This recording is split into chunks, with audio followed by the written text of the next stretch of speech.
ప్రియమైన ఐఏఎస్ అధికారి రజత్ కుమార్ గారికి నా యొక్క సూటి ప్రశ్నలు. ముఖ్యంగా మీ యొక్క భూ సామ్రాజ్య విస్తరణ పైన ఒక రీసెర్చ్ సంస్థతో కలిపి నేను చేసినటువంటి ఒక రీసెర్చ్ లోపల మీరు మొట్టమొదటగా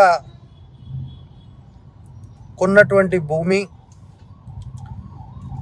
ఆ భూమికి సంబంధించినటువంటి డిఓపిటిలో మీరు సమర్పించినటువంటి వివరాలు, వీటన్నిటిపైన నాకు కూడా ఎలాంటి అభ్యంతరం కానీ ఇంకోటి కానీ లేదు.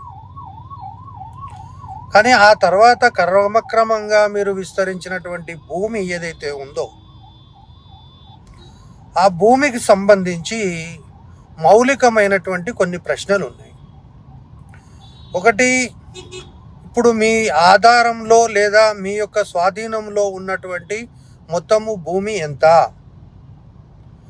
ఆ భూమిలో ఉన్నటువంటి పాలి తోటలకు సంబంధించి మీ పేరు మీద సోమాజిగూడ బ్యాంకులో మీరు తీసుకున్నటువంటి 50 లక్షల రుణం సంగతి ఏంటి? అదేవిధంగా మీరు, మీ ఇద్దరు బినామీలు, అదేవిధంగా మీ యొక్క కుటుంబ సభ్యుల యొక్క ఆధీనంలోనే ఇంకా ఆ భూమి ఉంది. 5.5 ఎకరాల భూమికి సంబంధించి మీరు చెల్లించినటువంటి చెక్కులు చెల్లుబాటు కానందున ఇప్పటికీ కూడా కోర్టులో లిటిగేషన్ ఉండి రైతులను మీరు వేధిస్తున్నది వాస్తవమా కాదా? అదేవిధంగా ఒక వ్యవసాయ క్షేత్రంలో మనము ఇల్లు నిర్మాణం జరపాలంటే ఖచ్చితంగా అగ్రికల్చర్ ల్యాండ్ కన్వర్షన్ అనేది కంపల్సరీ. మరి మీరు నిర్వహించినటువంటి ఆ యొక్క ఫామ్ హౌస్కి ఎంత విస్తీర్ణంలో ఉంది?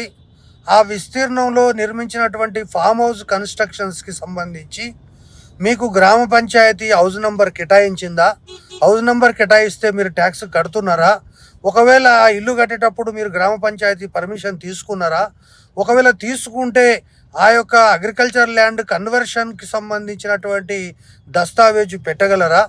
నేనేమంటున్నా, స్పష్టంగా మీరు ఏమాజీపూర్లో కాలు పెట్టిన రోజు నుంచి ఈ రోజు వరకు జరిగినటువంటి లావాదేవీలు కానీ, ఈ రోజు వరకు మీ ఆధీనంలో మీ యొక్క బినామీల పేరు మీద ఆధీనంలో ఉన్నటువంటిది కానీ, ఒకవేళ ల్యాండ్ మీకు లేకపోతే చుట్టూ వేసినటువంటి ప్రహరీ గోడ కావచ్చు, కంచె కావచ్చు, వీటన్నిటికీ సంబంధించి ఇతరుల యొక్క భూమి లోపల మీరు కంచె వేసేటటువంటి అవకాశం ఎట్లా ఉంటుంది?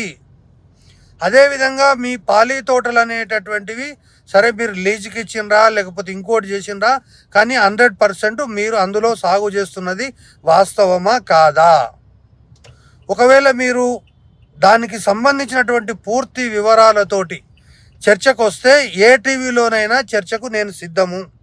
లేదు, నాలాంటి కోన్కిస్కాగాంతో మీరు చర్చ పెట్టడం ఇష్టం లేకపోతే మీకు నచ్చినటువంటి టీవీలో ఈ భూములకు సంబంధించి మీరు ఎప్పుడు కొన్నారు, ఎప్పుడు అమ్మినరు, ఎవరికి అమ్మినరు, వాటికి సంబంధించిన దస్తావేజులు తీసుకొని ఈ రాష్ట్ర ప్రజలకు క్లారిటీ ఇస్తే కనీసం మీకు సంబంధించినటువంటి లేదా ఒక ఐఏఎస్లకు సంబంధించి ముఖ్యంగా ఈ యొక్క విషయాలన్నిటిపైన స్పష్టంగా మనం స్పందించదలుచుకుంటే ఈ రాష్ట్రంలో 190 మంది ఐఏఎస్ అధికారులు నిక్కచ్చిగా నిజాయితీగా ప్రభుత్వం యొక్క నిబంధనలకు అనుగుణంగా, అంతకుమించి ఈ రాష్ట్రంలో ఏదైతే రాజ్యాంగం ప్రకారం విధులు నిర్వహిస్తున్నటువంటి ఐఏఎస్లే ఎక్కువ మంది ఉన్నారు. కానీ ఈ విధంగా అవకతవకలకు పాల్పడి, అక్రమ వ్యాపారాలకు తెగబడి, భూదందాలకు తెగబడి, రియల్ ఎస్టేట్ వ్యాపారానికి తెగబడి ఈరోజు శంకరన్ లాంటి ఐఏఎస్లను అపఖ్యాతి పాలు చేసే విధంగా ఈ దేశవ్యాప్తంగా ఐఏఎస్ ఐపీఎస్లకు ఉండేటటువంటి ఒక క్రెడిబిలిటీని మంటగలిపే విధంగా వ్యవహరిస్తున్నటువంటి ఈ ఐఏఎస్ల యొక్క ప్రతిష్ట పెరుగుతుంది. తప్పకుండా మీరు మీడియా రావాలి, జరిగినటువంటి విషయాలన్నీ స్పష్టంగా చెప్పాలని చెప్పి నేను మిమ్మల్ని